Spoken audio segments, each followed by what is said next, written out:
ایک بات کبھی نہ بھولیں کہ حضرت امیر المومنین ایدہ اللہ تعالیٰ بنصر العزیز کو اپنی دن رات کی دعاؤں میں یاد رکھیں.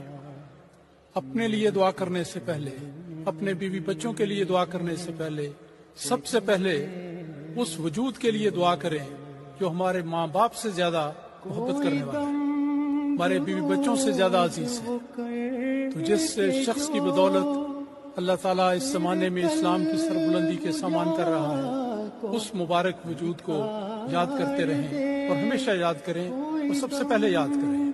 اللہ تعالیٰ کی تسبیح و تحمید اور درود کے بعد مسیح موعود علیہ السلام کے لیے دعا کے بعد پھر آپ ہمیشہ حضور انور کو اپنی دعاؤں میں یاد رکھیں. میں ایک شعر آپ کے سامنے رکھتا ہوں جس میں کہا گیا ہے کہ جو دیتا ہے تمہیں ہر دم دعا، جو دیتا ہے تمہیں ہر دم دعا، رات دن تم بھی دعا دیتے چلو.